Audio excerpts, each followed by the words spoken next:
Welcome back, pool fans. This is part 3 of our West Coast Swing Unreleased series. 14 matches in total. Unfortunately, this is our last one pocket match that we're going to be releasing up until I live stream the 2017 match that took place between Shane VanBOENING and Tony Chohan. That was an action match that was about 7 hours long. So this match is a guaranteed fourth place match on the one-loss side between Alex and Shane, and it's race to 3. Took place I think July 6th or July 5th last year. Shane plays somewhat awkward break here because he's even though he has 2 balls to his side, they're kind of tied up. So Alex has a choice. He can play this ball relatively safe. He doesn't have to make it. And if you see there, he just measured onto the table a minute ago, 30 seconds ago, about where he wants his cue ball to go. So he's going to shoot it. It's a little thick, and as a result, his cue ball is off a little bit. But like I said, those 2 balls, the 2 and the 5, are tied up for Shane, so he can't make either of those 2 balls. And Alex has the upper hand here, where Shane has to somehow figure out how to remove the 1 or tie up the ball. Let's see what he does. I think he can see the 6 ball here.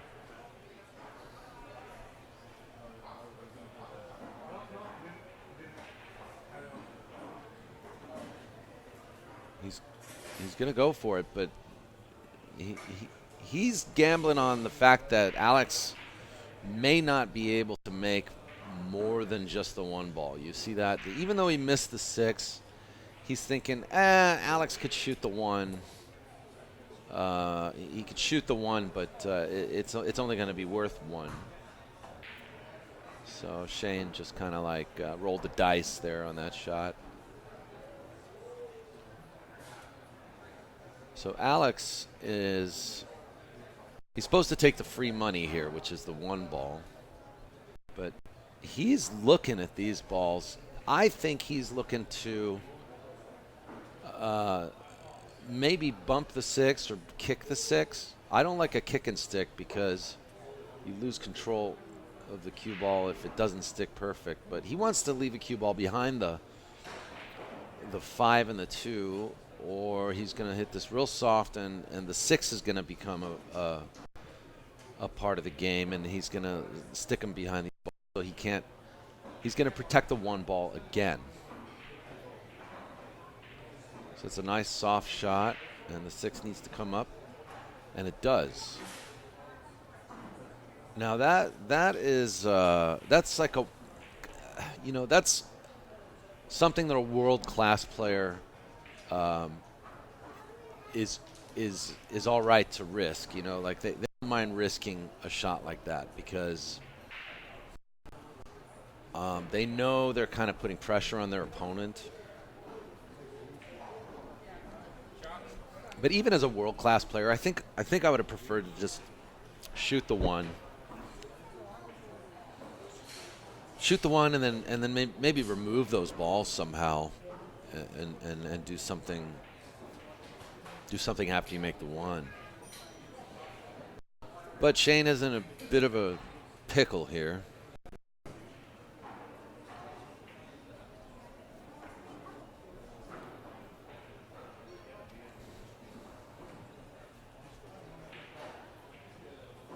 So I think he's going to try to put the 6.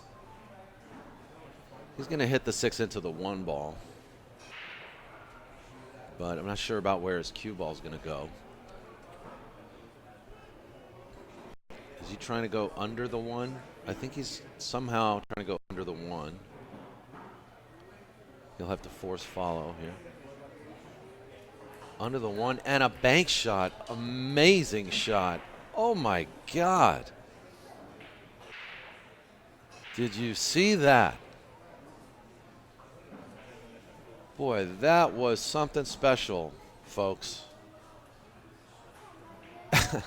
He has really turned the tables around on Alex in just one shot, but he's still got to deal with these tied up balls here. What a shot that was. I mean,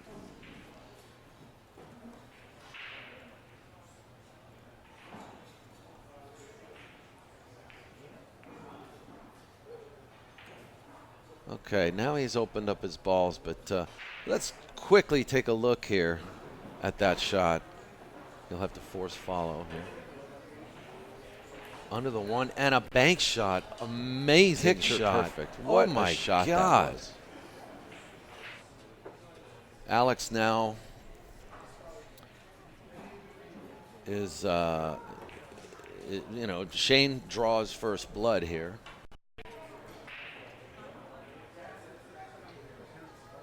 So it's 1-0. And now Tiddlywinks time.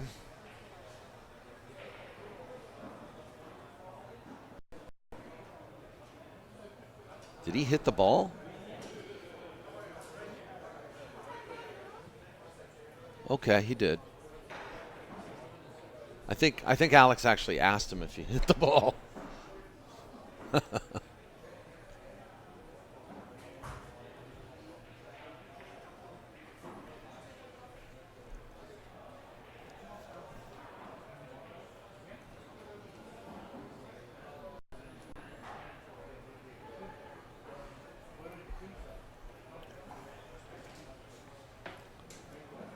So I think Alex has just put the last chapter behind him here. He's, you know, he's moved on. He knows he only lost 1 point. I think that shot where he had a shot on the one ball. Honestly, I think it might have just been a good idea to make that one, and then just maybe remove those. I mean, I think it was very creative what he did. And there was no way he could predict that Shane would play a shot like that. I mean, that was just an amazing shot.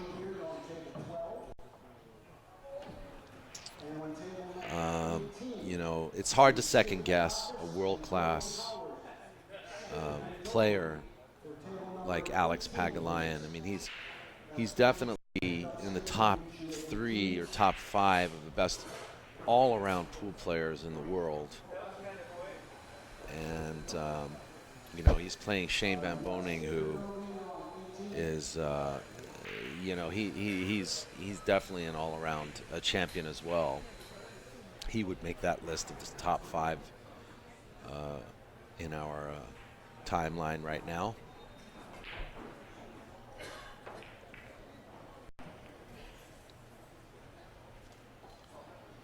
So Alex just knocks one of those balls away. He knows Shane can't make the 5. And he opened up balls to make it a little bit more difficult for Shane to find a catcher's mitt of some kind, like some kind of a pocket for the cue ball to hide in the stack.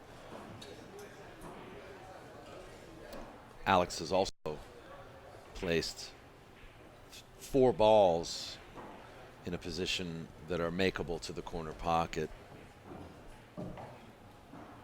for him. So that was a good shot. It was a good shot. But now Shane's got to come up with something. He's got to protect those 2 balls, the 9 and the 5. That's his basically his priority here, and he doesn't want to get too low. He doesn't want to get too high because, you know, if you're higher, you can kick behind those balls and remove them. I mean, it'd be nice if he could put the cue ball like right behind the 6 or the 13, but that's a tall order. Doesn't look like he's even thinking about that right now. He's using the 2 ball, which I think was a very good shot. He's using the 2 ball.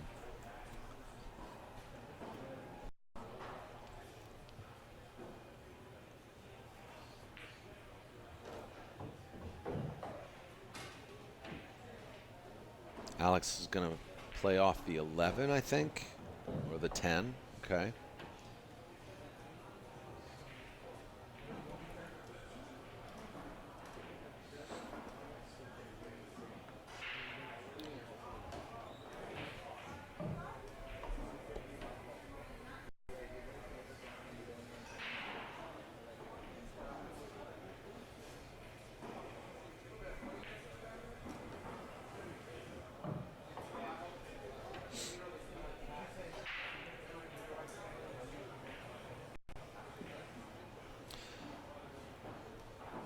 For those who don't know, this match was recorded at California Billiards in Fremont, and just want to give Chris Swart and the staff a shout out there, and remind you guys to check out CaliforniaBilliards.com, and definitely make California Billiards a destination point when looking for action. In fact, there's more action in the Bay Area of California now than there is in Southern California. Wow, what a good shot. I mean, he couldn't have placed the cue ball any better here. And I will say, too, I'll mention the action match that we're going to restream between Tony Chohan and Shane VanBOENING took place in 2017. Now, you know, Shane did lose to Tony Chohan. It's a spoiler alert, right? But the reason I'm saying that is because he lost to Tony, and he said, like, I'm done with one pocket, and I'm definitely done playing you one pocket, you know. And I actually thought he was going to quit playing one pocket and focus more on 10 ball. And this is just shortly before, you know, the QTech new QTech shaft was released, and so I figured he was just going to focus on his QTech sponsorship and play more 10 ball. But then something happened. He showed up again for the West Coast Challenge one pocket at this event, and he played almost twice as good as I've ever seen him play. Like, he played probably the best one pocket I've ever seen him play in my life. And so, you know, I mean, he proved me wrong. You know, I thought Shane was just going to give up on playing one pocket, and hell no, he's still at it, and he's playing really well. He's putting the pressure on Alex in this first game, that's for sure.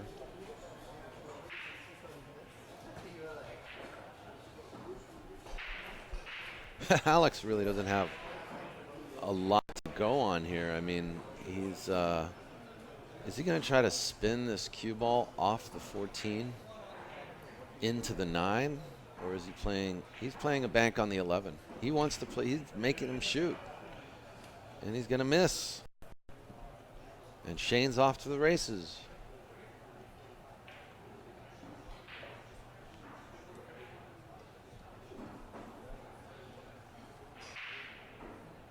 So Alex's cue ball is not great here too, because he wanted to leave him at least more angle, or even double up the 14 and the 9. But because there's less angle now, Shane can cheat this pocket, draw back, and not hit the 5 and the 4, which will possibly enable him to play a 4-5 combo, or maybe the 4 goes directly in. I'm not sure, but Alex is in a bit of trouble here. If nothing else, Shane has complete control now. Is he shooting the 14? Interesting. He wants to shoot the 14 first.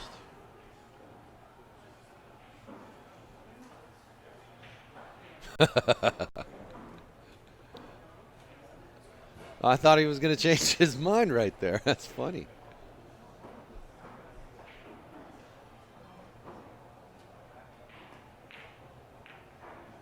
There goes. Oh my God, he might run this out.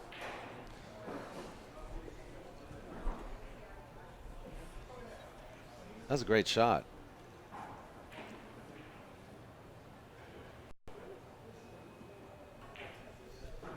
Just overcut the 14 a little bit. He managed to double kiss the 9 in, but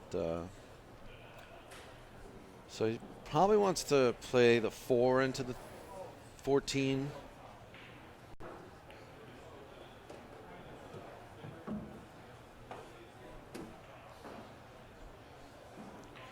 So now he's looking at the 7 and the 2. I like the 2 ball after the.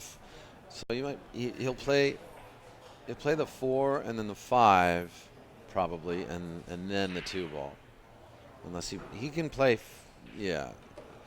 He could have played position for the 2 right then and there.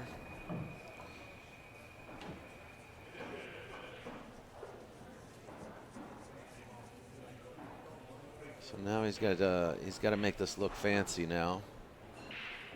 Draw this back, and that is the new the latest Q-Tech carbon fiber shaft that he's using there,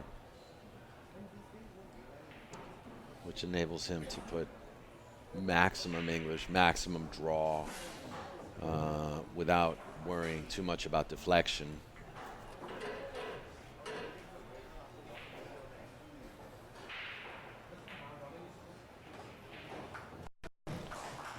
So he definitely wants to clean up here. He wants to finish this rack early, especially if you see the way the balls are lying. If Shane somehow gives Alex an opportunity here, Alex could definitely run out.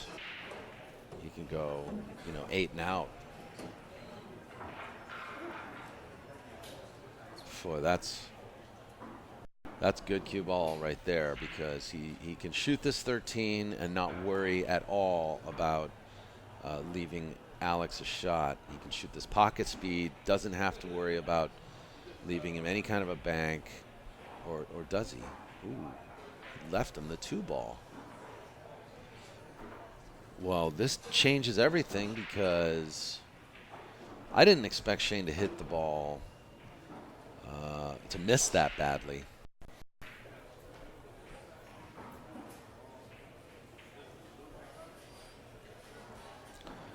But one thing's for certain, Alex has to make this 2 ball. I mean, there's just, if he's going to shoot for the 2, he has to make it. He's looking up table at this 12 ball, or is it the 15? Looks like the 12. Alex is to say he's a methodical player would be an understatement. I mean, he looks at every angle. He looks at all options. He considers all the options. I mean, you've got to respect his process, even though he does seem to take a little longer than some players.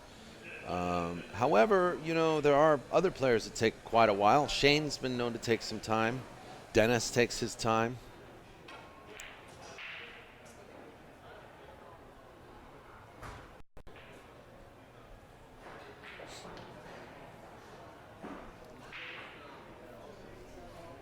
So Alex has not played the best. He's not executed the best of shots so far in this match. He's left Shane pretty easy, and I think maybe he didn't put that first shot behind him, huh? The one that Shane played to bank the 5 ball in. So this is going to be game 1 to Shane VanBOENING. Alex concedes.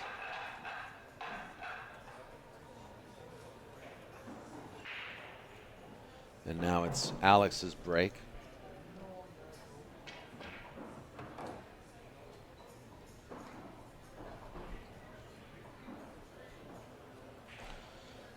This is the shot that changed it all, folks.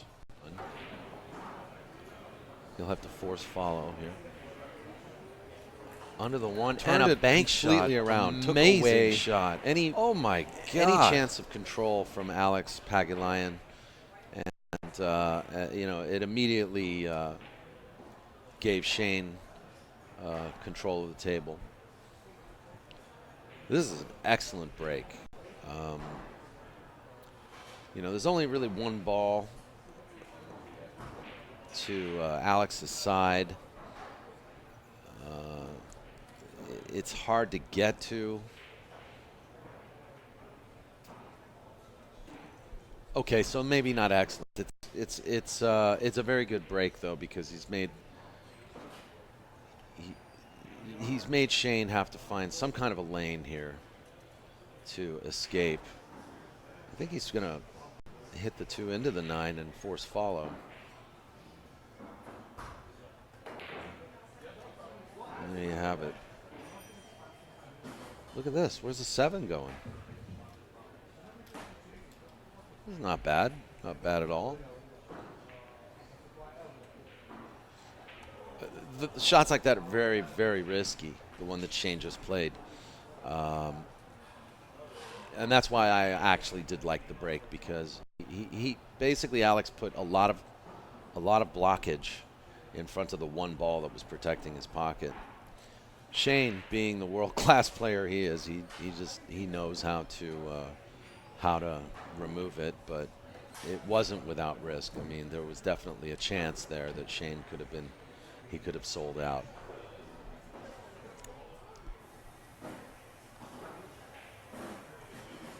So Alex, I think, is taking a look at the 2-rail kick on this 9 ball. Oh no, I'm sorry, that's not his pocket. I thought he was looking at a kick on the 9 towards Shane's pocket. Would have been a little silly. So I think you just hit this 11 ball, thin it, and try to bring the cue ball behind the 7. Okay, he force followed. He drove into the ball. He didn't get there.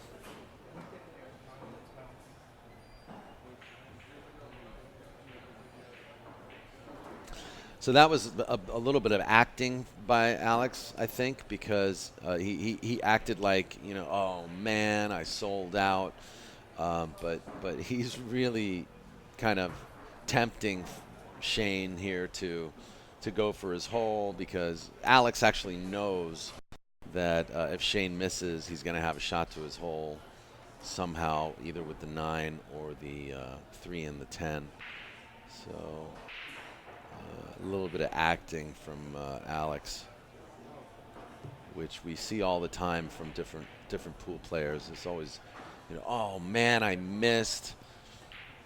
See if they go for it. See if they take the bait.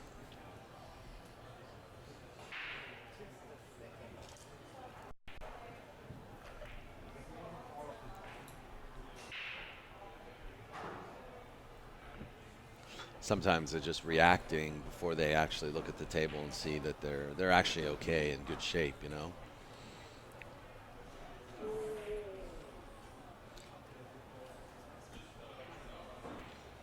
So, shot that I would play here, I'd probably shoot at the 14 and draw the cue ball off the side rail where Alex is standing, and bring the cue ball behind the 7 and the 12. That's a shot that I would play, but Alex, you just never know sometimes. And there you go. That's a shot.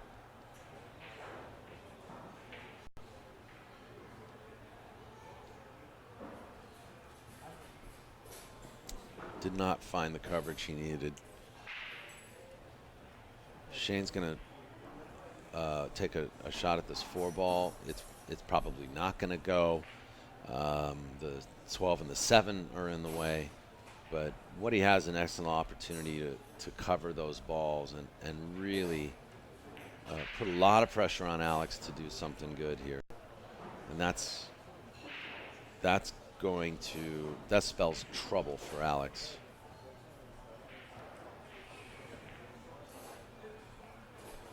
So let's see what a world-class player like Alex can do.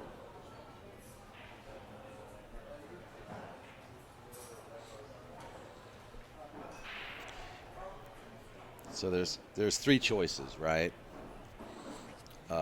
As far as what type of shot to play. Play a containing shot, which is just to hide the ball somewhere so that Shane can't play those shots. A shot to try to remove the ball or get safe again and to protect his balls, which is the second shot that Alex played. or another shot where he can somehow go for the 9 or go for his hole. Instead of going for his hole, Alex took the second choice, and he's played a really good cue ball actually, because Shane I don't think can make anything. I don't think he can cut this 7, and he still protected the 9. Shane is going to be able to. He can see the 1 ball. He could thin the 4 ball and try to bring the cue ball behind the 1 and the 15 and hide. He's going to hide right here, I think. No, wait a minute. What? That would be a bad shot. Bad shot. Really? Okay, wait a minute.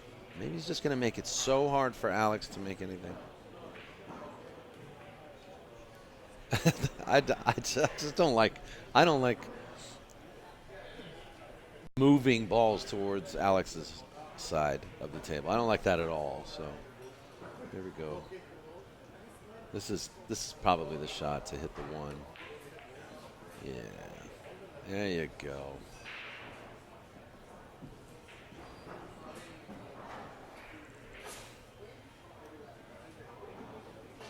No ball count. No ball count in the second game.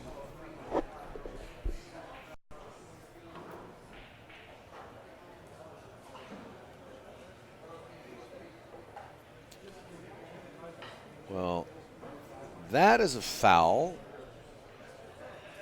I believe. I did see him hit the 12, but I don't think he hit a rail on the way out. So Alex is paying a penny to the table. And here comes Shane again. Staying in control of this match so far.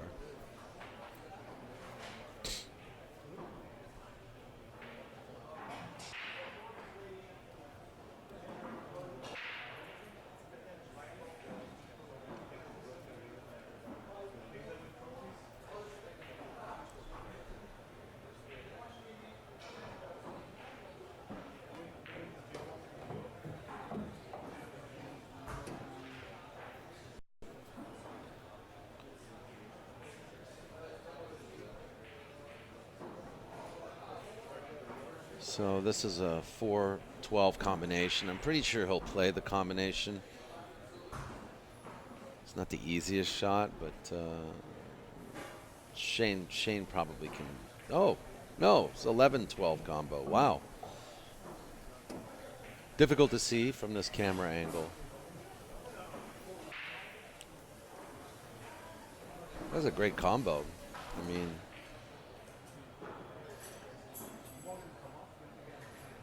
you got to hit those balls straight, you know. There's some distance between those balls, which makes it harder to execute the shot.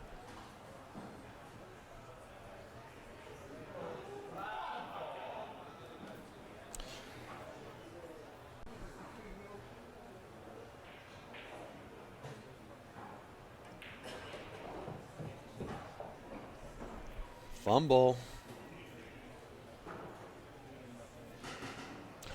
This is a kind of a classic situation here where you don't always want to shoot the 13 because you're just going to send everything over to Alex's side. But there is the option to hit 13 much harder. But the 6 and the 14 move too, so he might be able to shoot the 14 after he makes the 13. Oh, okay, I see. He drew off the 6, and now he makes the 6.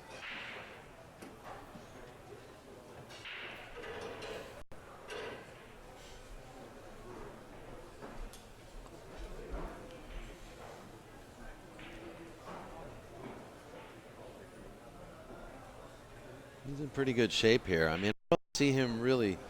He could run this out. I mean, there's the 6, 14, and the 1.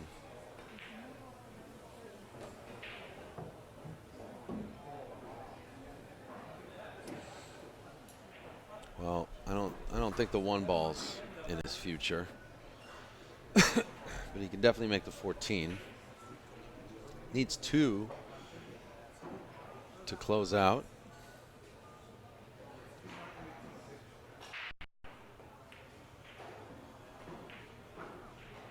And a miss. And a miss.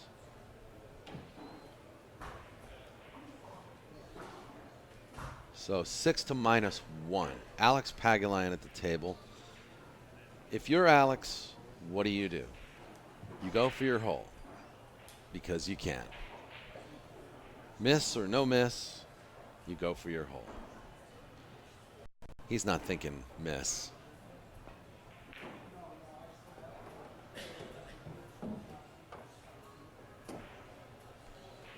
The 5 goes.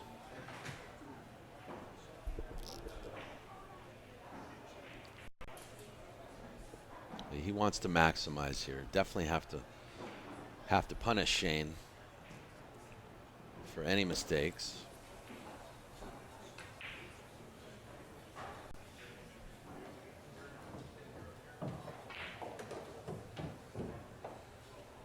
Alex manufacturing a combination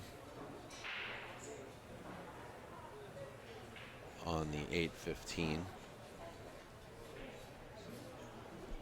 He may actually go up and down table here for the 1 ball next.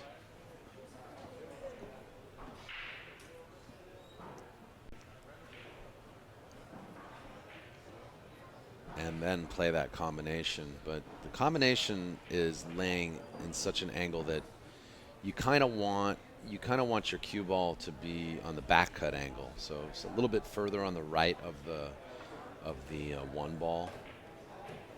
So he's not going to be able to shoot the 1 now.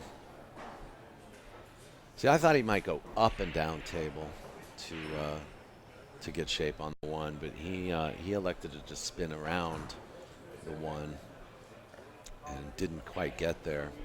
So he's going to play this combo now, which is going to send the 8 ball towards Shane's side.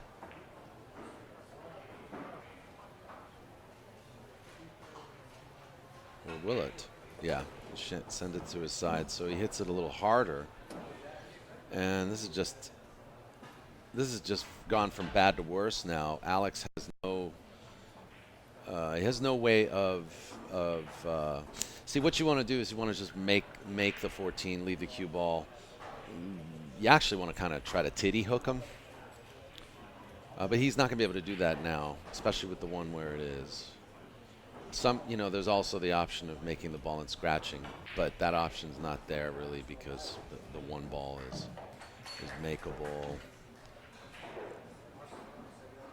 But he can't even do that now because he's blocked by the 1. And he owes a ball. So he's going to have to spot a ball as well. Now, I've done this before where I forgot about the spotted ball and I've just left them a shot right away. So you guys got to keep that in mind if you're ever playing 1 pocket and you owe a ball.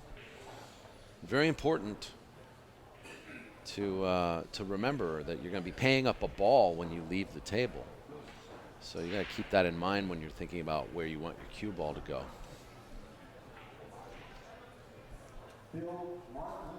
I mean, Alex really at this point he's got no choice other than just play a little force follow on the 1, play the 1, rail first into the 14. It's just that it's hard to execute, and he knows he's giving Shane a ball and probably a chance for Shane to close out in 1 shot. It just feels like no matter what, Shane's going to have a shot to his hole after this. Whoa, what did I just see? What did we just see? What a shot that was. My goodness. And look at this. He's going to have to back cut the 2.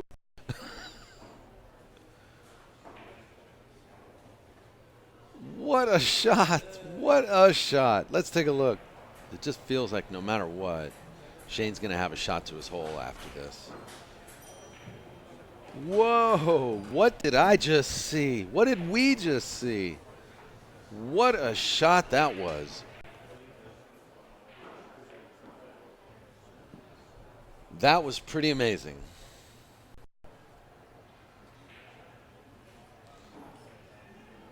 I mean, if you can shoot that, do that on the one, why don't you just do it on the two, buddy?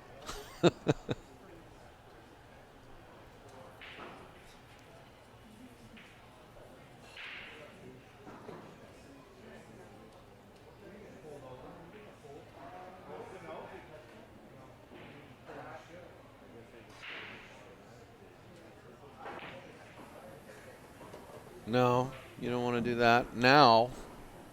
So, like I said, it's the same situation with the two. Shane's going to be shooting at his hole after this shot.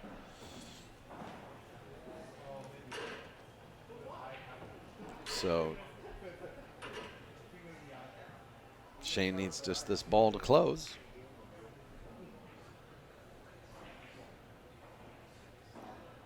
And it drops. What a shot. What a shot. It just feels like no matter what, Shane's going to have a shot to his hole after this. Whoa, what did I just see? What did we just see? What a shot that was.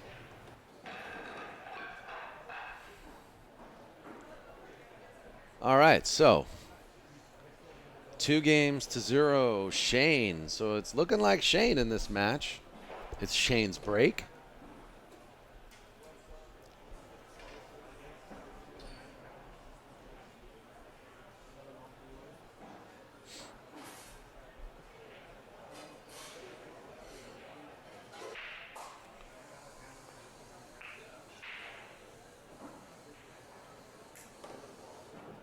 And he makes a ball. And, yeah, there's no re-rack rule.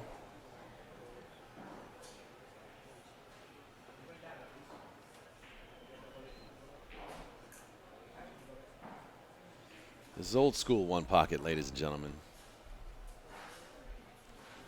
A lot of people now, they try to stipulate. I do like this. And let me know what you guys think in the chat room. I mean, leave a comment. If you think, what do you think of this rule? If you make a ball on the break, you get the ball, but it's your opponent's shot. Think about that, guys, because a lot of people think it's not fair that a player makes a ball on a break and can run out from the break. In many cases, because people feel like the rack is manipulated in that sense. And I mean, I'm not saying Shane manipulated the rack or twisted the rack there to make that ball on the break, but it kind of settles the dispute, doesn't it? Because a lot of people have come up, they've stipulated the rule where if you make a ball on the break, you just re-rack over again, and it's not fair to the opponent for you to make a ball on the break. So they're saying it's not fair at all. But that takes away the fact that, a break is a break, and it changes. I mean, what if it goes the other way on the break, right? So say you re-rack and you break again, but this time you break terribly, and you leave your opponent a shot. One of the all other balls goes to his side or her side. Now you've basically taken a rule where someone played a good break and made a ball, and you kind of penalize them for it. So I kind of like the possibility of stipulating that if you make a ball on the break, you don't necessarily continue shooting. You get the ball that was made, you get the point, but it's now your opponent's shot. Let me know what you guys think. I know a lot of old school one. I mean, I just think it's a happy medium between the two scenarios. I personally like either rule where you can keep shooting if you make a ball on the break, or it's a re-rack. I just like to know what the rule is when I'm playing it. When I'm gambling, I like to, well, it all depends on who I'm playing, because some people can kind of manipulate the rack. But I usually like you can make a ball on a break and you keep shooting.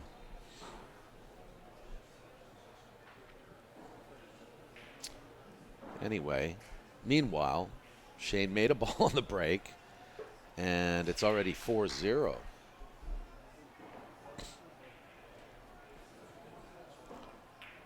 Boy, Shane's really got to stop trying to beat up on Alex the way he is, man. Look at this. Cue ball don't want to stop. I swear he did not hit it that hard.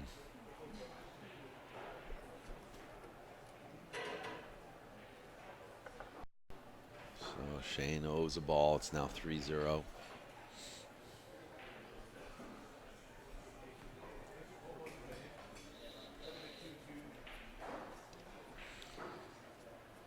Alex has a shot to his hole.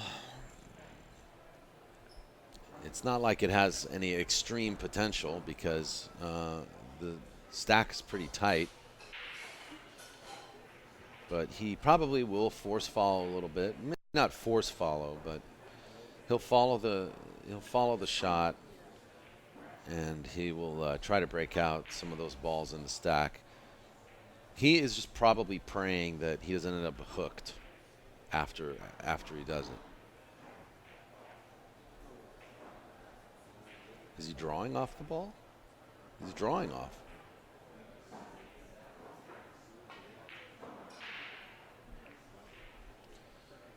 Boy, Alex is struggling in this match.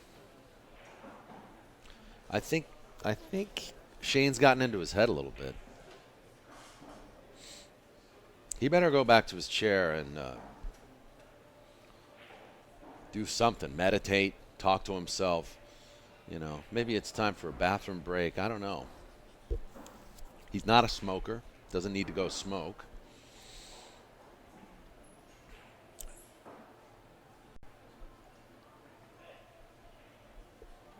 But he has been struggling in this match. Has not played his best.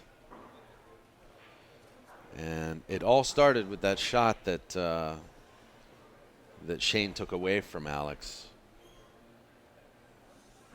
by playing that combination bank off the 4 and the 5 in the beginning of the match.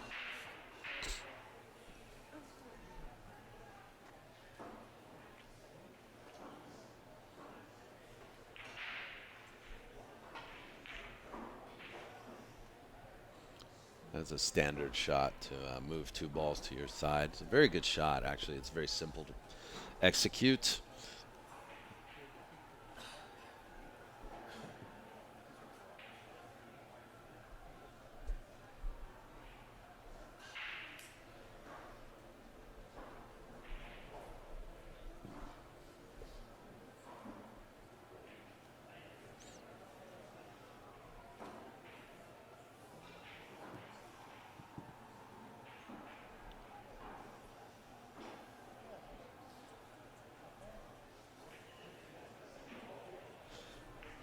One thing's for certain, this is the rest of this match is uphill battle for Alex.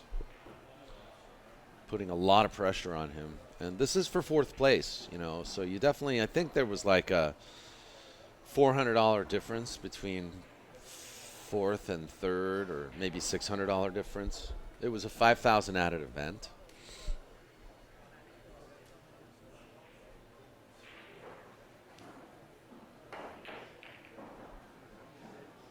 Look at this shot. Woo! Just to put all the furniture on his side, huh?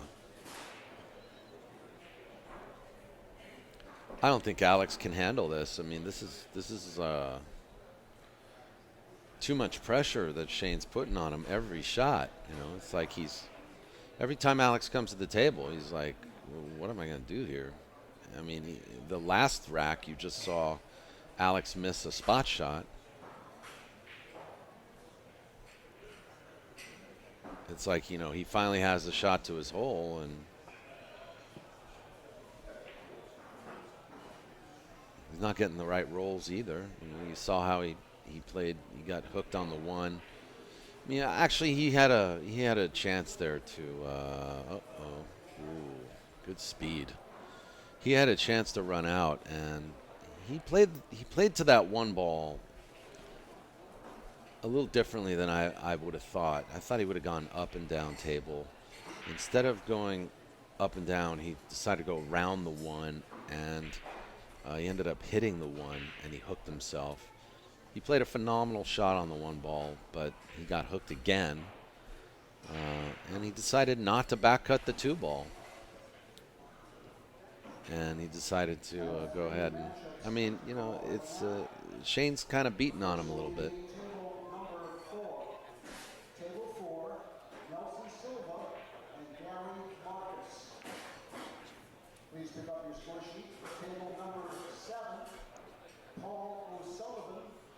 So Shane's just protecting that 8 ball that's down table there by that piece of chalk. And he's done a pretty good job.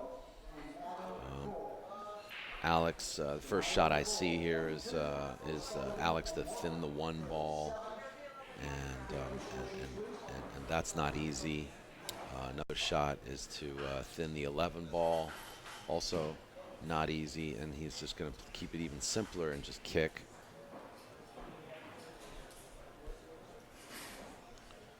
They do say in one pocket, you know, to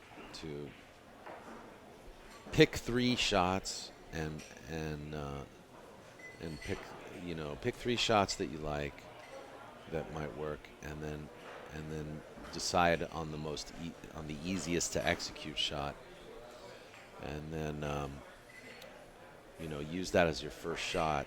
But if there's a harder shot, which actually is higher risk but bigger reward, prioritize your shots like that. So by picking 3 shots, you go with the easiest shot first, but then, if there's another shot that you might make 4 balls, it's a little harder shot. You got to consider that shot, but then always consider the risk of it too.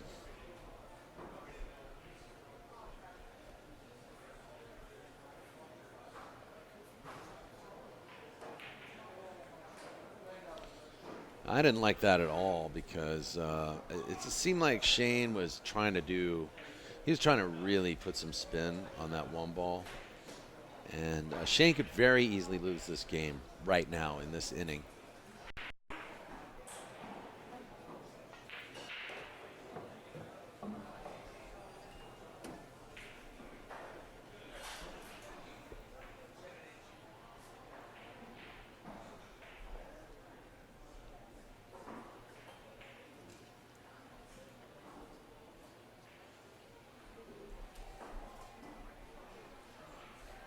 Definitely putting some wind in Alex's sails here. This is the opportunity that Alex really needs. This is the biggest mistake of Shane's this match so far for Shane.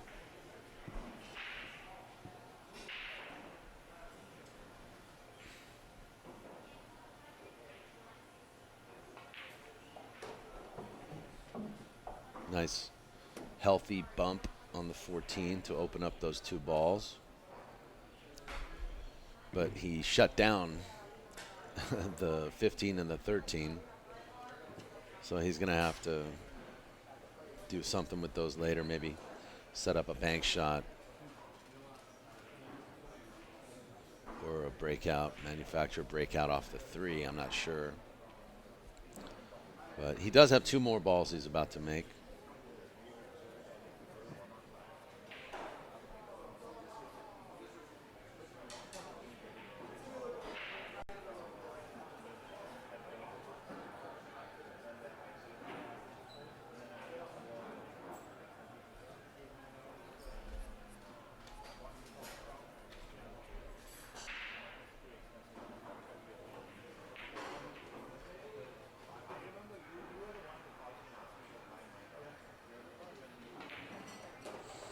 He tried to come off that 13 a little bit there. Do you see that?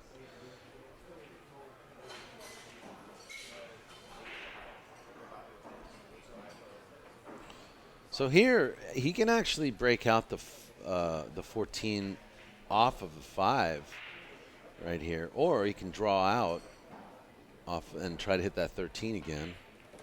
Or they hit the 14. That was good. He's ahead now. It's 4-3.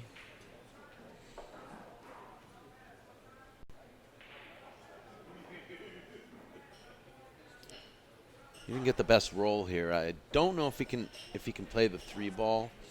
I think the 15 is going to force him to play the cue ball. He's going to let this cue ball loose. So I'm not really sure what he wants to play shape for here. There's definitely the 9 and the 10 up table.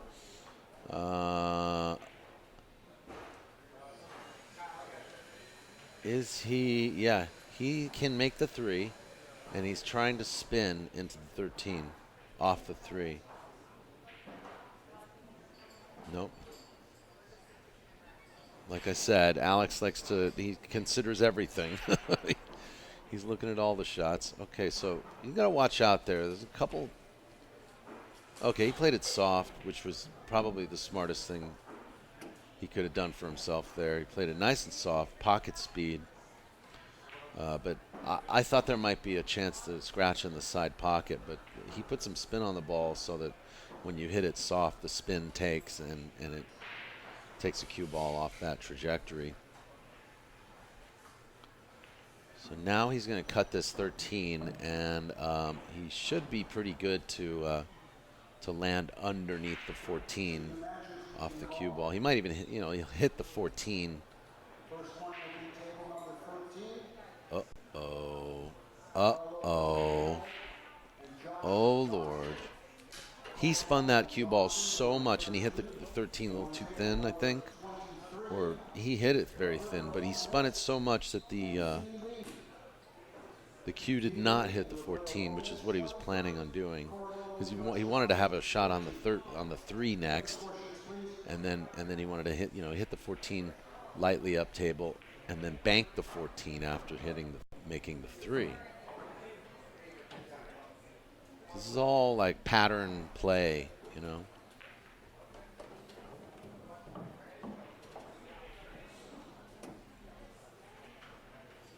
Shane is supposed to close it from here. He's got the 8, the 9, and the 11. He could even play shape for the 10, which I think is where he was just looking.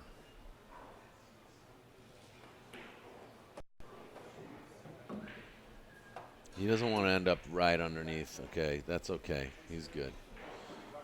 He can close out here.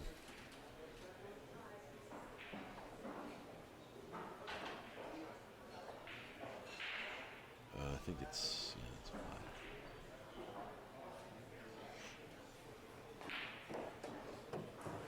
5. The hammer.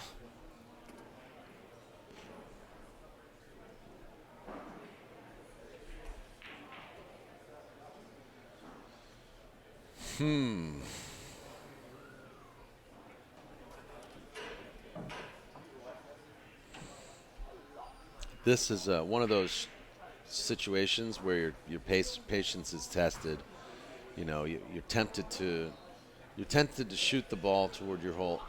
I don't necessarily like this shot.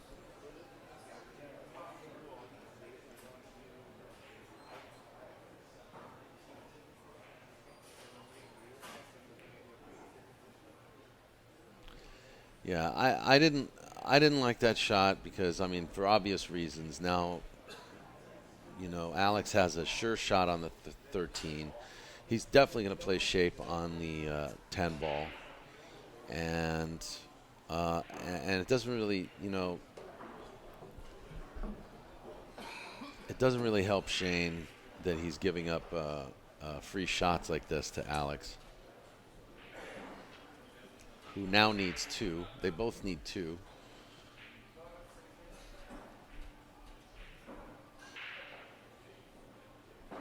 I think Shane should have laid up there. As a second crucial mistake by Shane, playing Alex the Lion. Alex needs 1.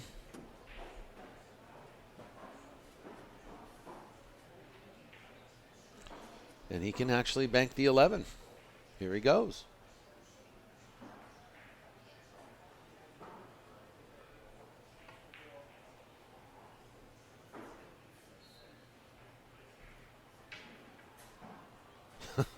He's, well, this is kind of a textbook shot here. You two rail kick the 11 into the 3.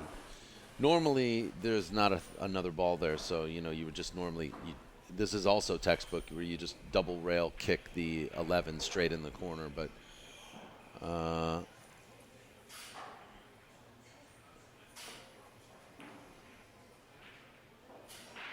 that was beautiful. That was beautiful. You know what though? I'm just realizing there's another shot there where you can just really soft kick into the 11 and freeze the cue ball right into the 11. Really making it difficult for Alex to move anything. What do we have here? Wow. Oh my goodness. Wow. That was something special. Put that in the highlight reel, he said. Wow.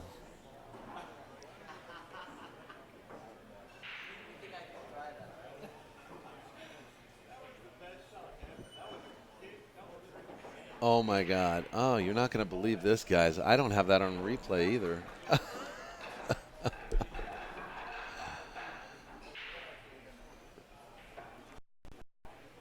Oh, maybe I do. Hold on. Let's see if I can find it.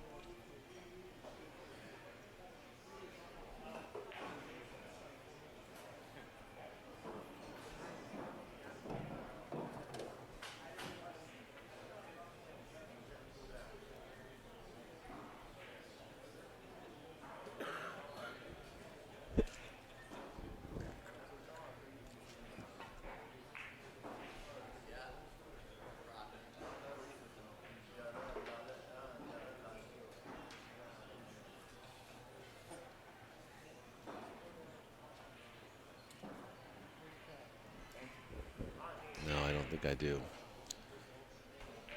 All right.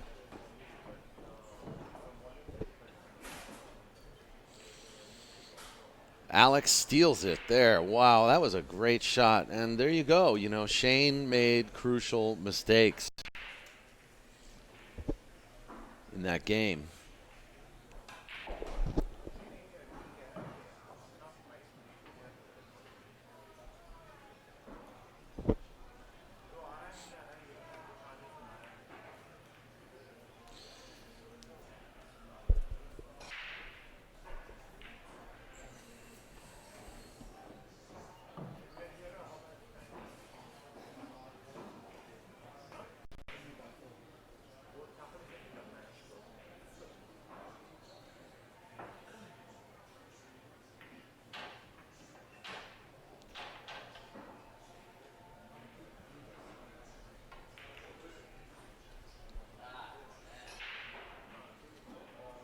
I don't know what happened there. I think he hit the one ball. Didn't expect to hit it.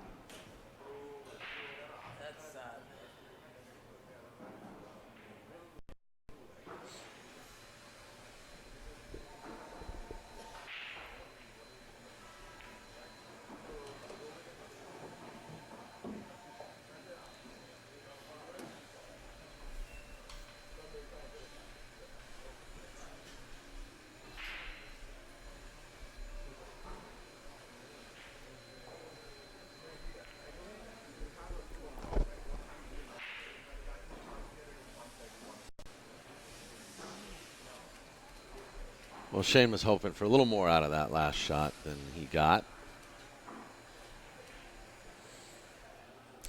He could kick to the 12. That's not a terrible shot. He could drive into the 11 and move it away.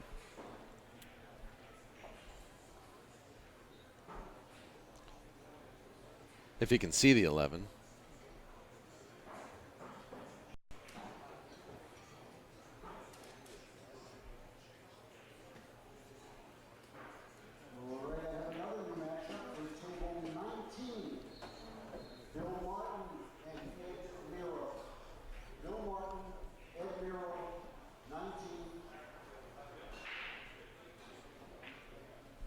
I like his demeanor, with this game. You know, he's taking his time,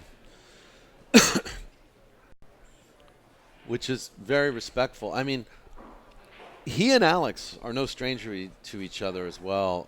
My friend Truman recorded them playing for I think like 1,000 a game or 500 a game, and I think Alex had him like $12,000, and then Shane came back the next day to play him, and Shane ended up beating him. That was at Hard Times Billiards. It's on YouTube. You can watch it.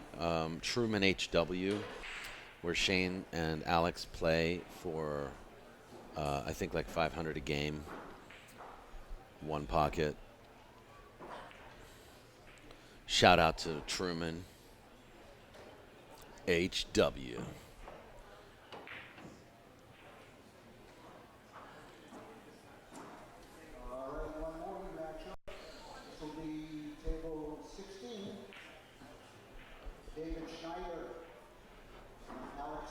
Well, this rack looks kind of messy. But this could be anybody's game. Most of the balls are favoring Alex right now, but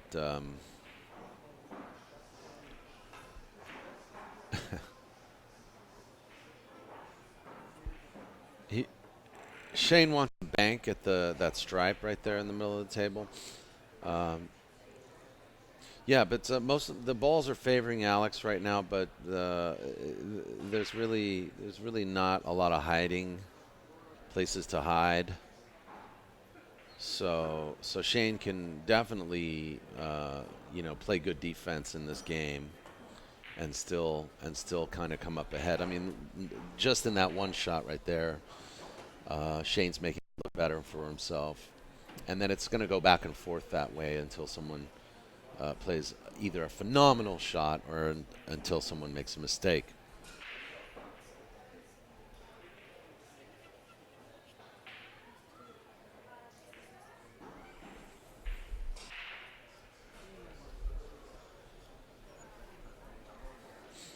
Alex can hide behind the three pretty easily here.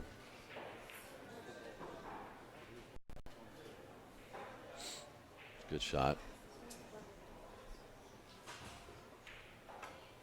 All this is about is just putting pressure on your opponent to do something.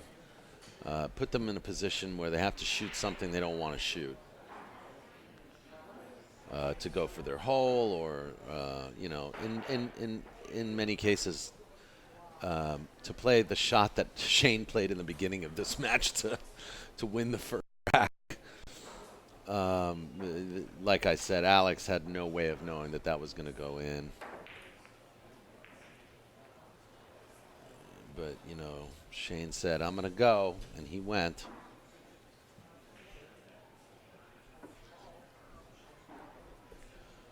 Alex is relatively safe here, too. You got to keep in mind, though, that Shane is taking balls away from Alex's side, so you've got to be conscious of that. And if it does look like it is going that way, sometimes you have to play that to your advantage as well, where you can put too much traffic on your opponent's side. See, if you look up table, although some of those balls bank, if your cue ball was down by the 3 ball, they wouldn't bank, and that's because of the traffic. So, Alex he's thinking about everything here.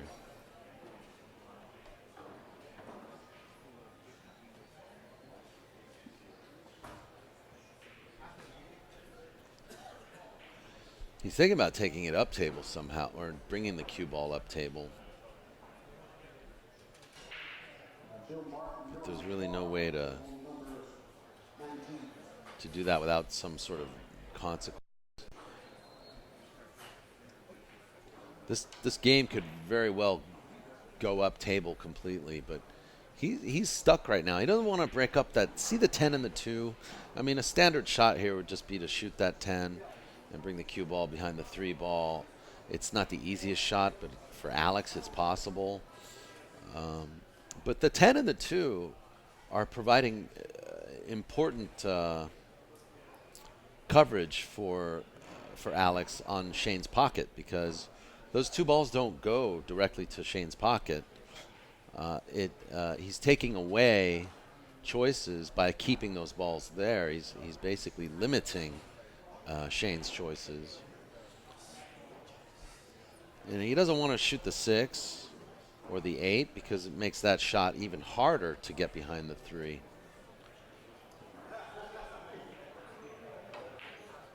So he shot the 8. Didn't want to, but it actually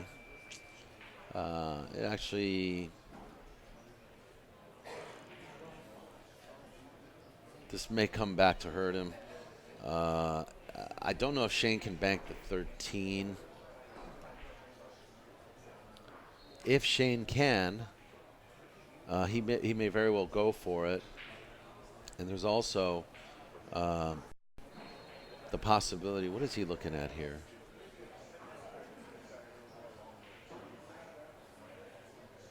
What is he looking at? He's doing something I'm not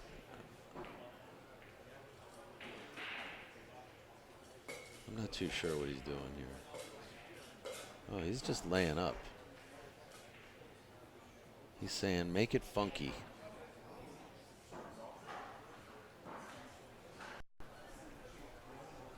So he probably couldn't see the 13, but if he saw the 13, he could have played a really good shot where he could have played cue ball 2 rails around or 3 rails around the table and just really try to bury him right behind that 8.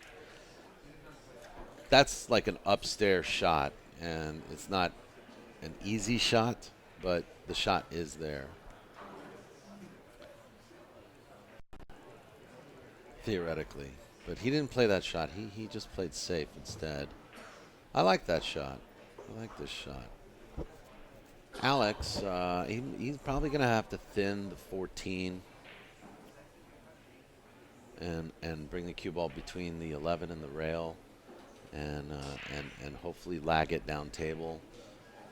But once again, he's gonna leave that bank on the 13. I think if he does that shot, unless he leaves the cue ball right there. Now that changes it.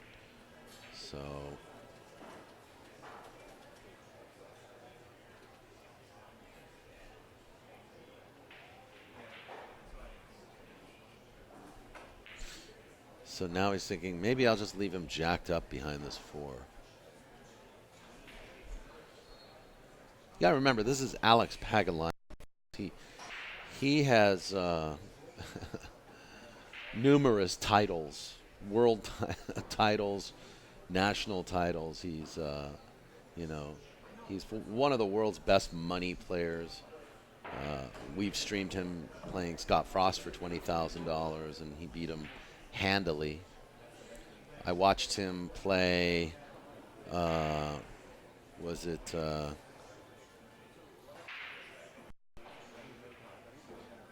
I think he played. Was it Justin Bergman last year? Giving him like 10-7 for 10 grand, and he beat him in like 2 days. Was it Justin, or was it similar, one of those another player of his caliber?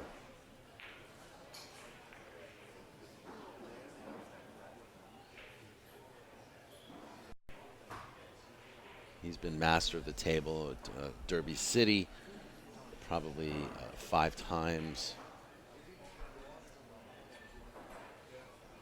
He just played a good shot here. He doubled up the 13 and the 11, but that was kind of lucky.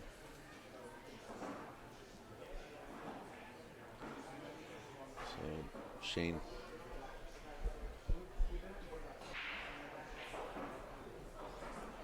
probably not going to bank this 13. I don't think he can. Well, maybe he can see enough of it. If he banks it, though, no, he's not. Bank it.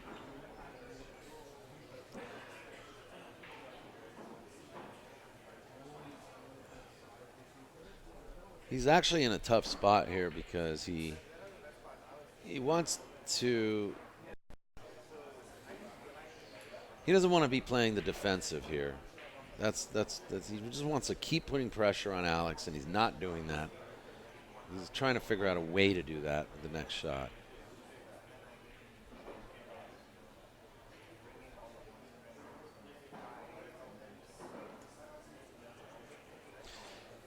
He's looking at shots where he just doesn't know where things are going to land, and that's when you get to that realm of like the unknown.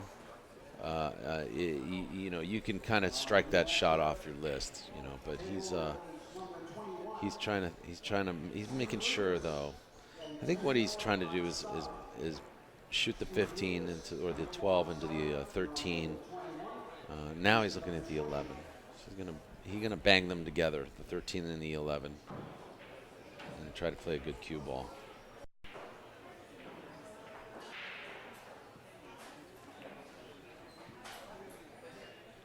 Well, he didn't quite bang them together. He babied the shot, and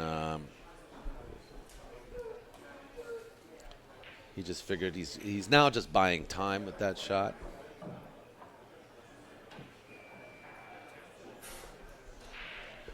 So as far as I'm concerned, I think Alex has the upper hand in this game now because he has the opportunity to apply pressure now. He has played a good shot here. Not really sure what he's going to do.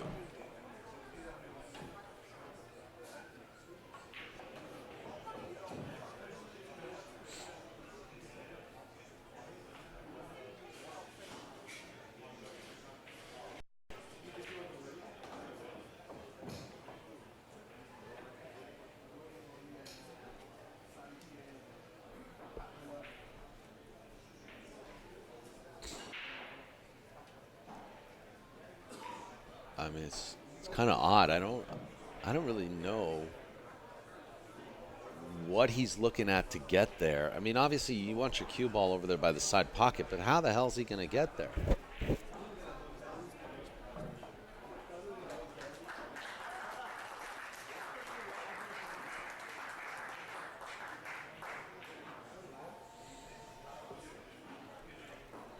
I guess he's gonna force follow this shot. Oh, I see. He wanted to.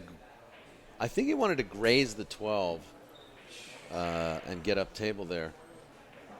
He missed it, and he also fouled, and so he actually owes the ball.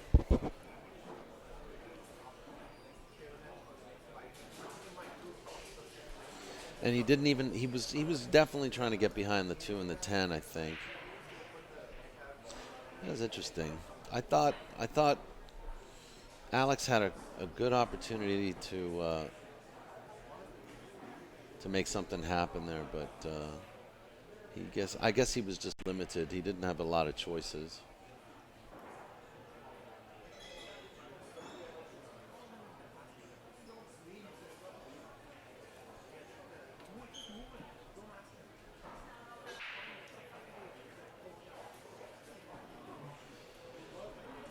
All right, Shane wants to kick at this. It's not. It's a cross bank, but he wants to kick it.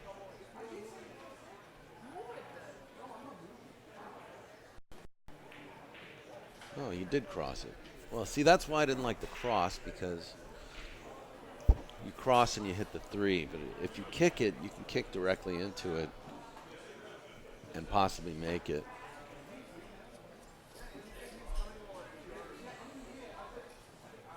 I think that shot was a little haphazard. You know, definitely could have thought about it a little more.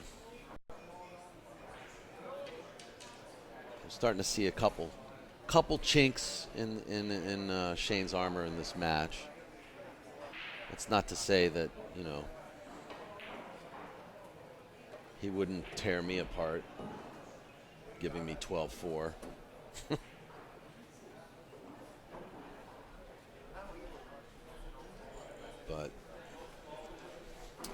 up against Alex. You know, Alex is he's one of these guys that that's why they call him the Lion, because they say he has the heart of a lion. He'll never ever give up.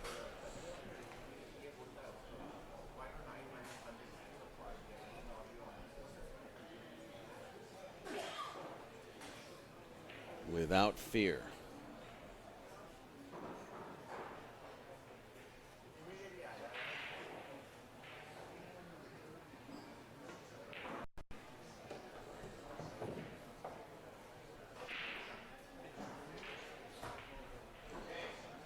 Alex definitely going to do some damage here.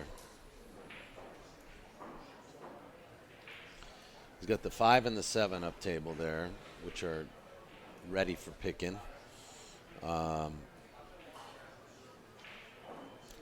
The 3 and the 12 on the rail.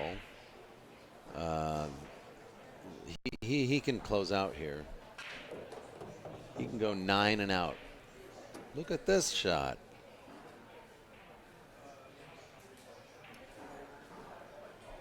Interesting. I don't know what he was playing for next. He's going to have to play the 5. He can draw out though, and he's going to have to draw out enough, I think. I don't think the 7 goes, so he's going to have to draw out enough to make the 11, or just play it forward. Yeah, he drew out.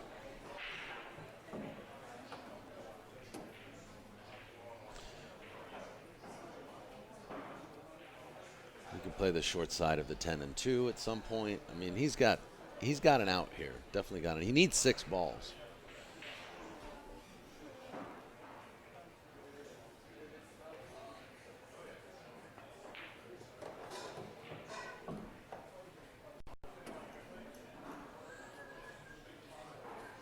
I'm sorry, he needed 5 balls. Now he needs 4.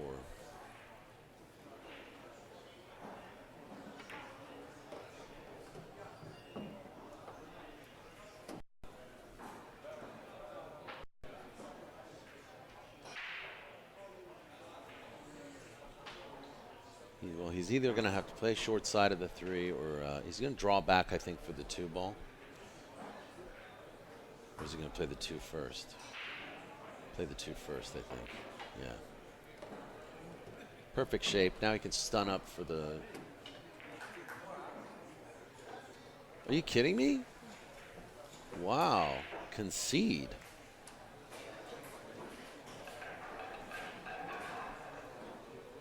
I mean, these guys have a good rapport, but I mean, really?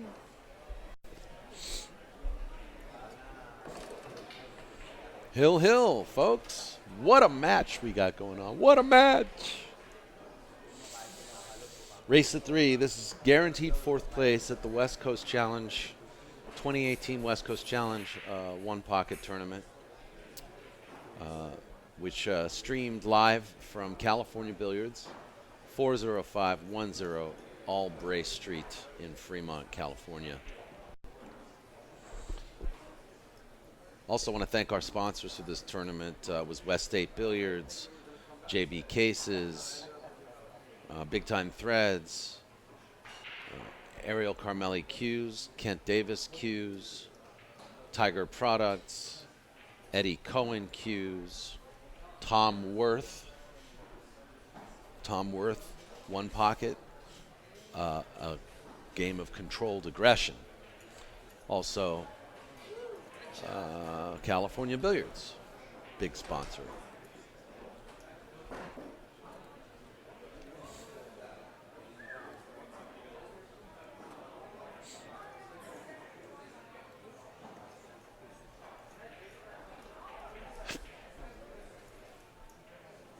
And a shout out to all of you who are watching and who have supported POVPOOL over the years. I want to thank you guys and ladies and gentlemen for your support, and we hope to continue with more action in the future. I still stream regularly from Hard Times Billiards whenever possible. Wow, what a nice shot, Alex. Settle down, buddy. Settle down. Unfortunately, he hit that ball a little too hard and sent the cue ball back to his side of the table, and he did not want that at all. He wanted to. I mean, this would be a much different rack right now if the cue ball was on the other side of the table. It'd be a much different rack. In fact, it might be the whole match might be over.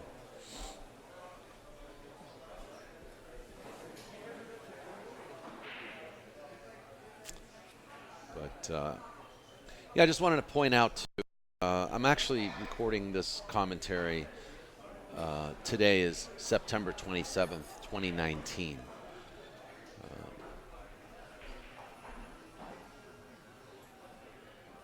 Just so you guys know. These were pre-recorded matches. They were live streamed, but they've never been really seen by others. This is an unreleased match on YouTube, and I have about 9 matches coming every day. I'll have 9 more matches. They're all going to be 10-ball matches, actually. And then I also have a live stream. I'm going to rebroadcast a popular match that took place till it took place in 2017. It was Shane VanBOENING versus Tony Chohan playing for 5,000 a set, and that match went till 7:30 in the morning in 2017. It was also recorded at the West Coast Swing 2017. I'm going to rebroadcast that match after I post all of these new unreleased matches that I'm dubbing right now. It's a nice pose from Shane.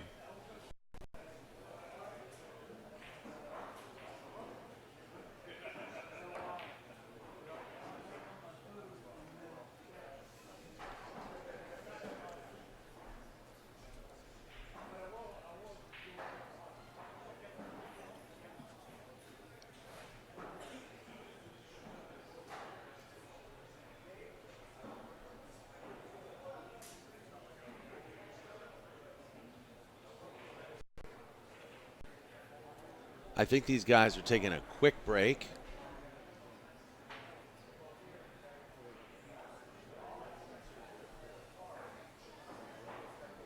No. Scratch that. They're not taking a quick break. Hurry up, get back to your chair.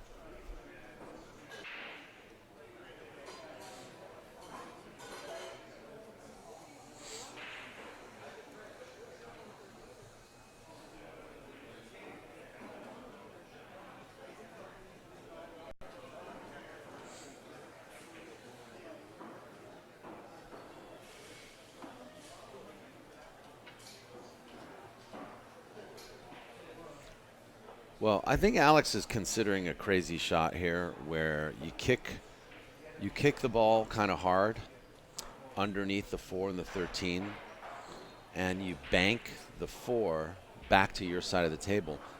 The 13 you send up table, and you end up cross banking the 4 to your side, and you have a relatively safe cue ball because the 13 ball acts as a bit of a stopper. Cancel that. Change of plan. I kind of like the shot. I mean, it's high risk. Maybe not. Maybe not. Maybe it's just crazy to shoot that shot.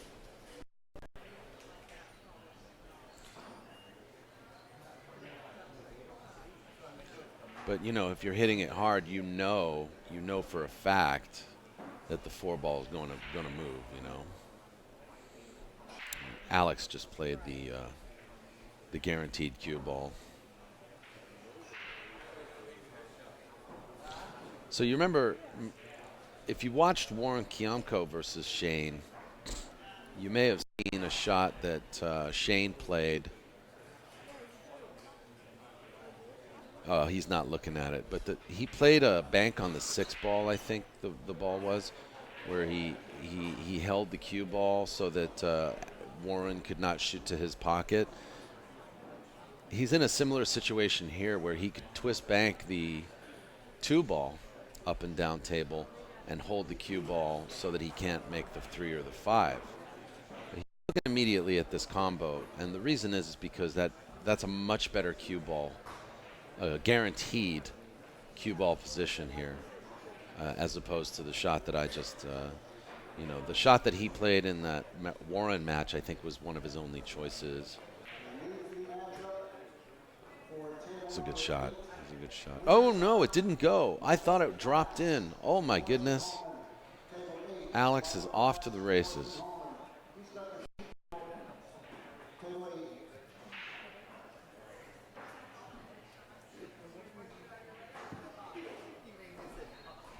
All right, well, let's see. He's got 2 balls. The 3 ball is open. The 14 is open. So he's got to play a good pattern here. And for sake of position here, I think the 5 is a better shot, although it's a harder shot. Now, remember what I was talking about? You choose 3 shots, and you kind of weigh the risks, weigh the options. That's what Alex is doing. He's playing the harder shot, which is going to provide him with better coverage, better position. Look at this. He played it in such a way where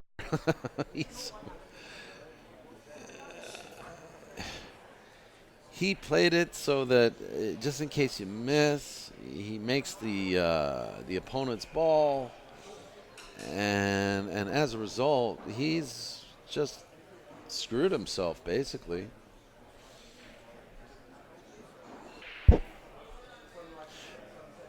He also wanted to guarantee pocketing the ball because if you hit the ball harder, you have a better chance of shooting straight. It enables you to shoot the ball stiffer and have a straighter stroke. It allows you to short stroke it a little more. In this case, to get the position that I was discussing, he would have had to have sort of soft stroked it and played a finesse shot, which they all have a tendency to roll off when you play those shots. And that's what he was trying to avoid. So he opted to make Shane's ball and see if it would open up the table for him. It just didn't. It didn't do it at all.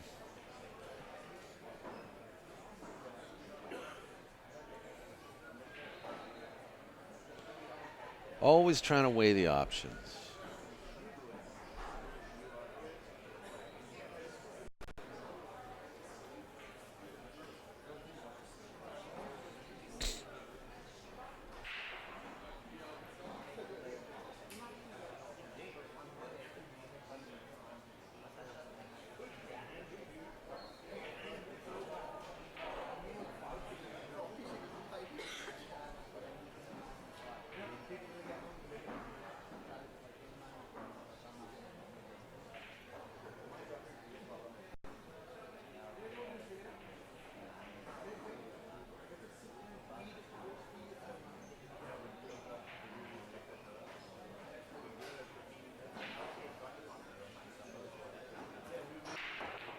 Three-railer.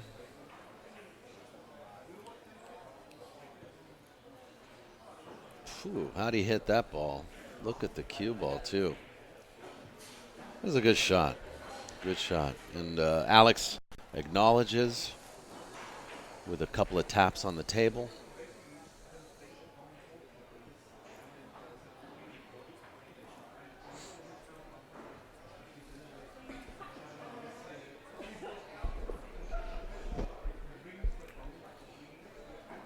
As I mentioned, this is the this third one pocket match, Unreleased, will be the final one pocket match before I restream the Shane and Tony one pocket match. But before that, I will be releasing 9 matches that are all 10-ball format. And our cast of characters is pretty star-studded. We have Ruslan Shinnikov, Corey Duell, Roberto Gomez, Jeffrey DeLuna, James Aranas, Jason Shaw, Dennis Orcollo, Jason Shaw, Dennis Orcollo, yes, Alex PAGULAYAN, Omar Al-Shaheen, and Shane VanBOENING. So, definitely subscribe to this channel and hit the notification button for the next couple of weeks so that whenever I upload matches, you'll be notified. You can watch those matches as they come in. These are all unreleased matches on YouTube.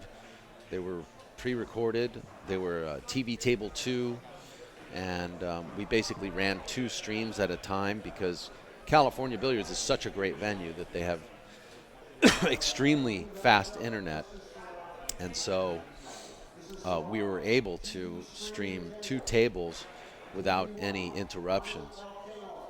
And I recommend, rooms across America to seriously look at your internet plans and look at upgrading your internet to get faster internet so that your local streamers can provide coverage and continue to promote pool, and not only promote pool but promote your business, promote your pool hall, and also any of the services that you offer, like corporate events, parties, your tournaments, whether or not you have an online store, a pro shop, whether or not you're getting new equipment, new menu items, all of these things. Good internet is so important, especially to your customers coming in, wanting Wi-Fi connections and jukebox access and all of those things. So, hats off to California Billiards. One of the only pool halls on the West Coast that has internet that's this fast and that's this efficient, that we were able to stream 2 tables at once.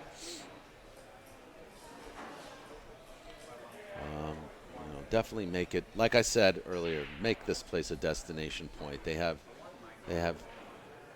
over 25 9-foot tables. Many of them are brand new diamonds. The rest are gold crowns, which are diamondized with diamond rails. All been maintained by Ernesto Dominguez. You're going to get the best quality equipment when you play at California Billiards. Always top notch. They always use Simona's cloth. They solicit. They use the services of Ernesto Dominguez, Steve Listokow, West 8 Billiards, just to name a few. So they've got only the best of everything there. So, all right. So Shane's back, and it's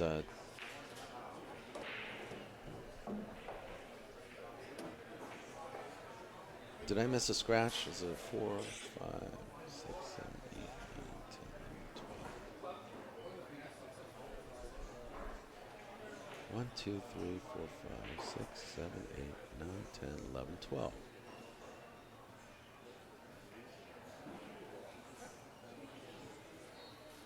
So Alex must have scratched.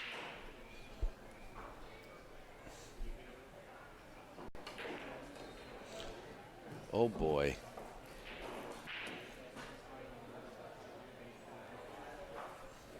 Shane lost control of that cue ball.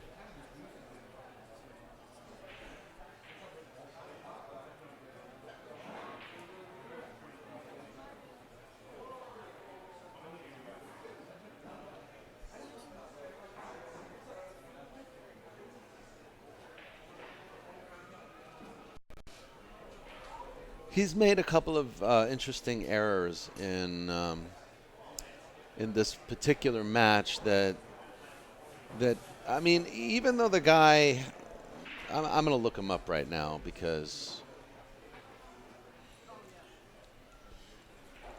you know the guy's no slouch. Okay, it's Shane VanBOENING, ladies and gentlemen. You know,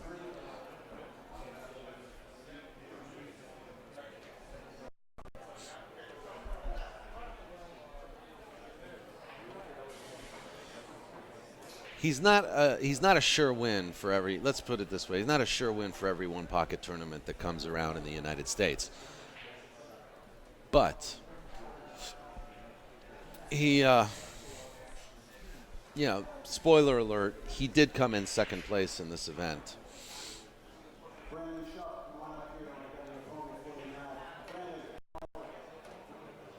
What a shot.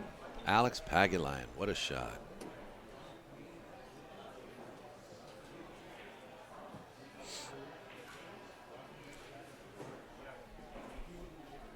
But what I was getting to say is that um, I have noticed a couple of errors where I feel like Shane is still trying to learn the game. Like, not necessarily learn the game because he knows how to shoot. But I think he's just trying to get that mental disposition for the game, which requires a lot of patience. It also requires a lot of readjusting and making, you know, coming up with new plans. Um,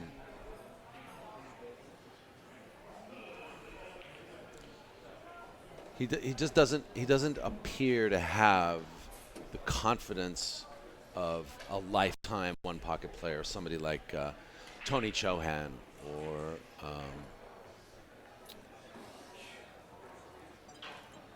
Efren Reyes, you know. And I know he's trying to get there. I know that he's dedicated to the sport, you know. But he still shows. Um, I think it's more about patience for him. I think he needs to show a little bit more patience. He's definitely capable of pulling off, you know, those shots that you know, like amazing shots. But I think with a little bit more patience and a little bit more experience in this game,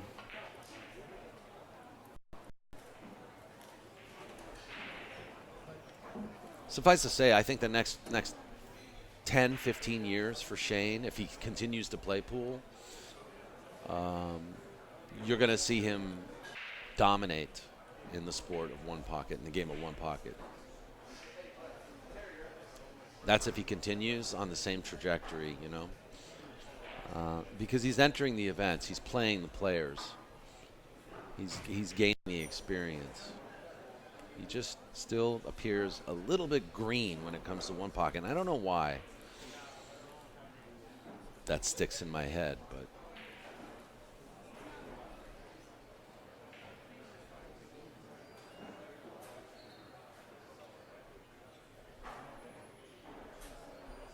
I mean, you guys can think I'm crazy, but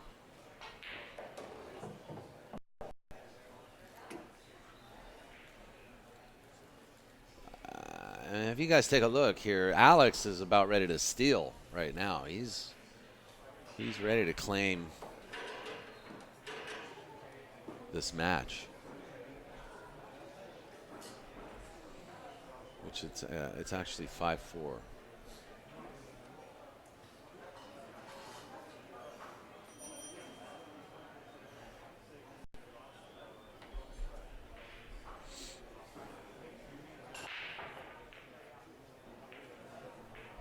Or no, or did Alex owe a ball? Wait a minute.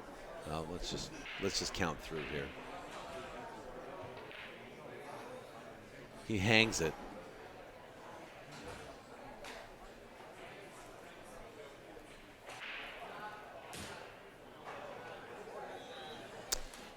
Yeah, I think in maybe 10 years, you're going to see guys like Jason Shaw and Shane VanBOENING, you know, Skylar Woodward.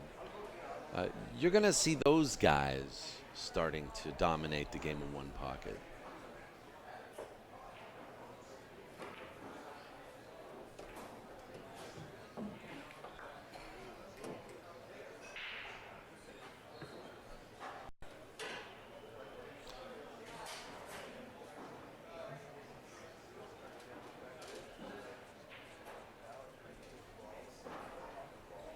All right, so it's either 5-5 or it's 6-4 to Alex. Three new matchups coming up right now. Three new matchups. Let's start with table number 16. 16, Press Kane. I'm going to go with 5-5. Now it's 6-5. Press and Lenny, 16. Shane needs to play the short side of the 8. Michael Jensen and Mark Lee, 19. Jensen and Lee. And on table number 20. Natural position to get there, looks like. He's using an extension on the back of his cue. Billy Fort, you're on 20. Press and Lenny Robinson on 19.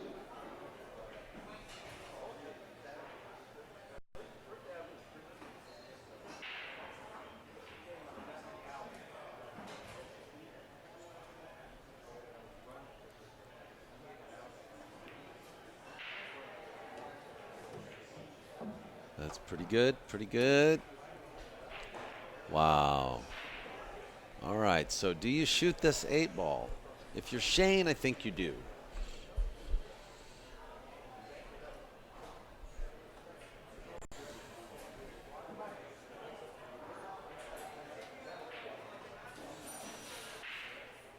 If you're Daniel, yeah. You know, there's another good shot here. You just drive the cue ball into the 13, or is that the 11? You drive that cue ball in, and you double kiss the ball toward your hole. It's a pretty standard shot by using a little force follow.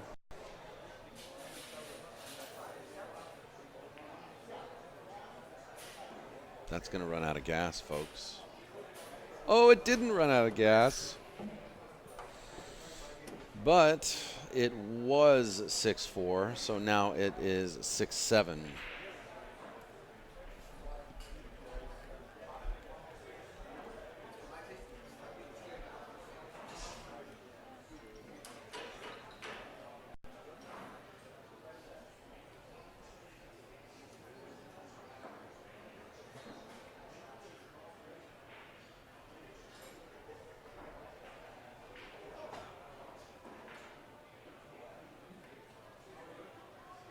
He's trying to see if that double kiss will work the way it lays now.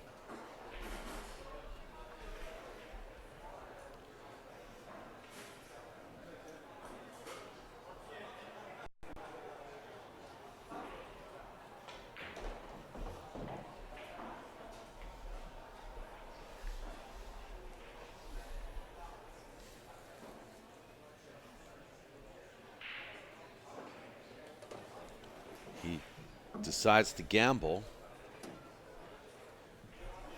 Now we have a showdown. 1 ball, 1 pocket.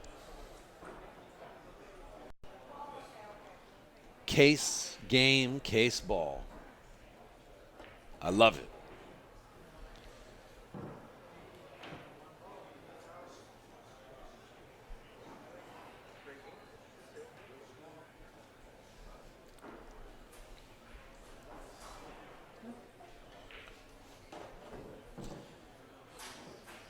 It's difficult to decide on what to do here.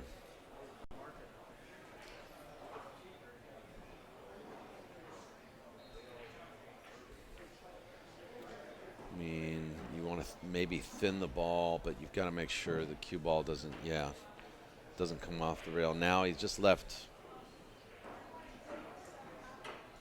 He may have left a 2-railer for Shane. I think it'll squeak by, but he could just lag the ball in. Yeah. Interesting. It's hard to see how much angle there is on the ball from this view. We only used one camera for streaming this for the stream table number 2.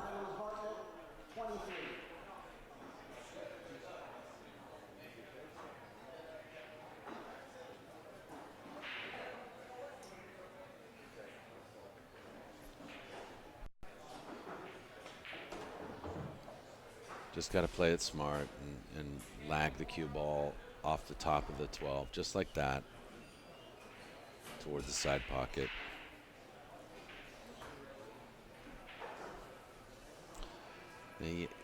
He's left a bank here, but it's not easy. It's a kissy shot,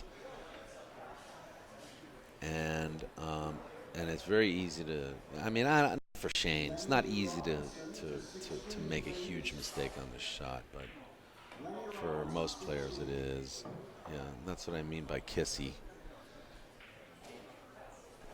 And that was actually very good speed. But now we're going to see these guys just basically play as much offense as they can without putting themselves in a situation they might be stuck. They're battling it out for the last ball. It's a great end game. And that was a good kick. Very good kick shot. He tickied that ball, didn't he? Played a little 3-cushion billiards with that ball.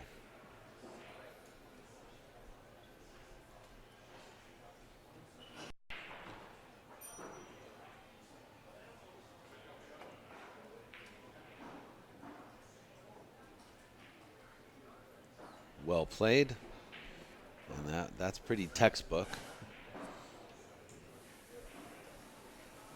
Alex, I suppose, could lag the cue ball, lag the ball into the pocket and bring the cue ball a little bit forward here. Or there is that shot too. I think for the next couple of innings you're going to be basically seeing this. This is you shoot this with, or you shoot this straight in the hole, or you shoot it with a lot of inside, but that's a hard shot.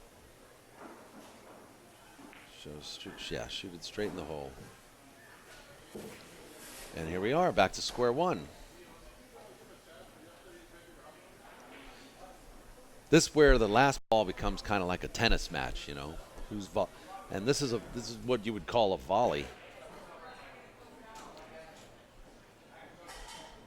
We're almost in exactly the same position we were about a minute ago, 2 minutes ago. However, Alex decides to change it up a little bit.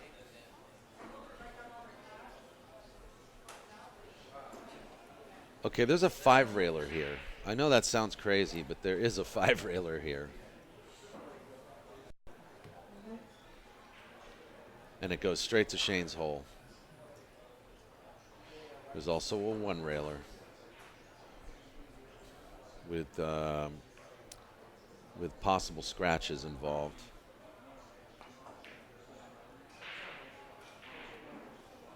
Yeah.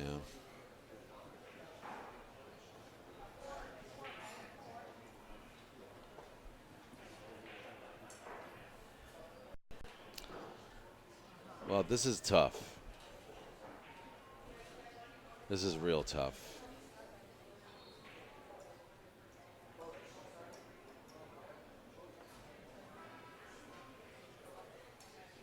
Kicking this ball, you might leave a bank for Shane.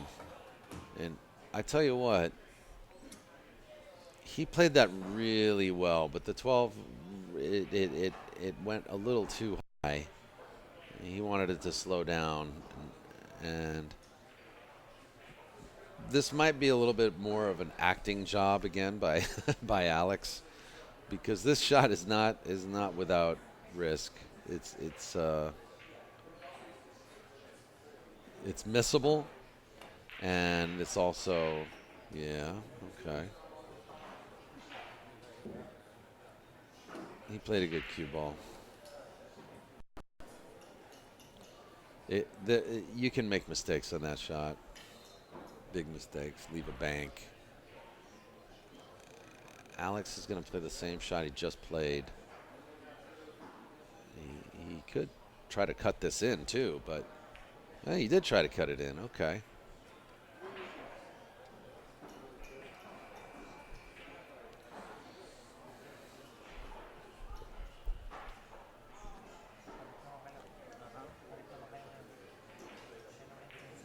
New matchup for table number 6, rear side. Jared Williams and Omar Al-Shaheen. Jared Williams and Omar, table 6. He has the sheet, Jared. He's there. That was a very nice kick. Very good kick.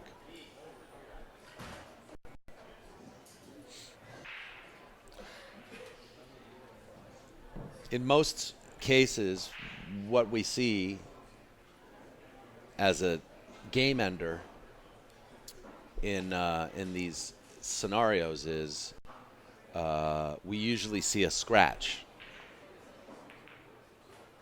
of some kind. So somebody will scratch, a ball, and then the opponent will close out. But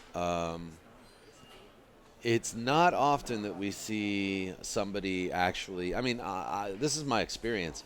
It's not often that we actually see somebody make the last ball. We're always waiting for the big mistake, the big scratch.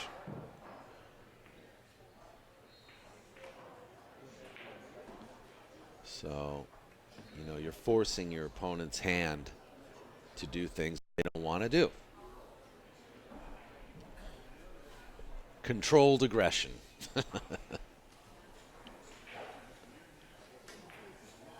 Now this is a makeable shot for Alex.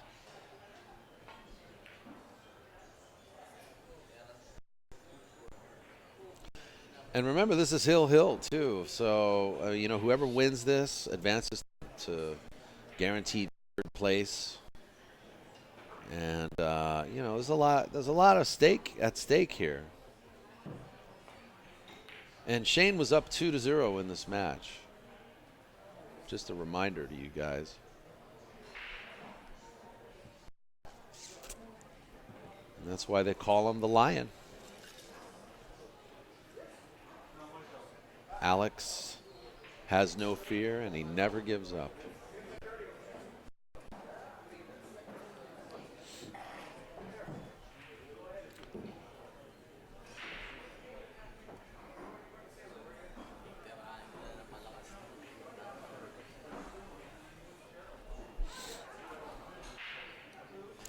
Tables have turned now. Shane is shooting Alex's shot.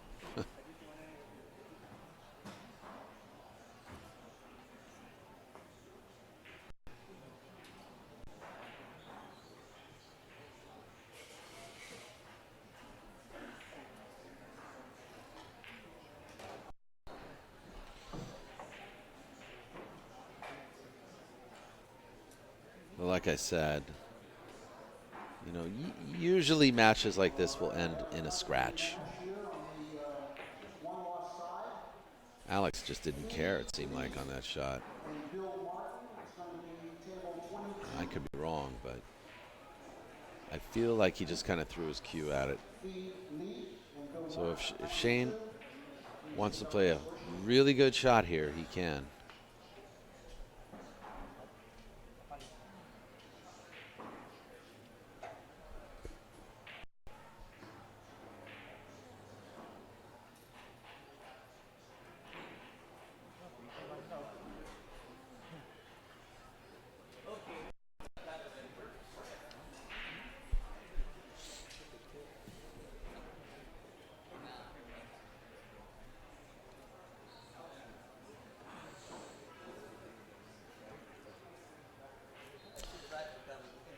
It's just funny because these guys can get the ball toward their hole, but they can't get it in the hole. So like Alex is probably chuckling a little bit because he could probably cut 12 and get it toward his hole, but Shane's just going to bang it back, you know. It's a little bit, that's where the patience comes in. There's a little nervous frustration going on with both players right now. And I think Alex's is a little bit, his is wearing a little thinner than Shane's is. Shane, I feel, in this particular event, came into it feeling like he had something to prove. He had lost to Tony Chohan the year before, like 10 grand, and then I think they had a rematch, and Shane lost again, and so I think Shane really wanted to prove himself and to kind of stand his ground as a one-pocket player here at especially at the West Coast Challenge event. And you know, you can kind of see it. All right, so here we go. This is one of the rare occasions where we might not see a scratch, or will we?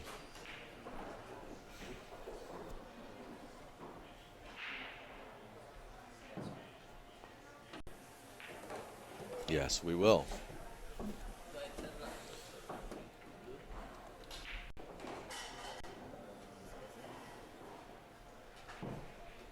A lot of times people will go to play the scratch on the shot, and they'll actually, they won't scratch. They don't take into account that there's some throw on the ball when you hit the ball at an angle a little bit. So balls are being spotted. Let's see if there's a grand finale shot here from Shane. Does he play the whoop-de-doop? Or what does Robert LeBlanc call it? The whoop-de-doop? No, the opaloop? No. The tally-ho. Anyway, it's like it's a draw shot. You play this draw shot off of the four ball track straight to your hole, and the 10 ball goes up and down 2 rails back to your hole.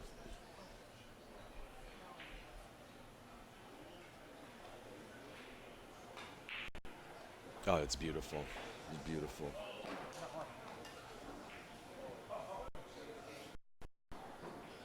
And the hook. I think Alex is done here.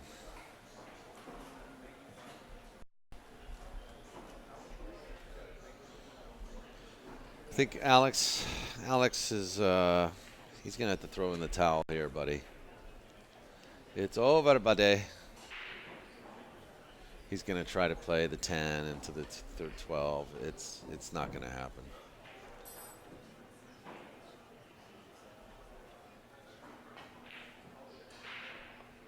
Oh, I see. He tried to make the 10. Well, you have it, guys. Shane VanBOENING defeated Alex, and like I said, many of those matches end in a scratch.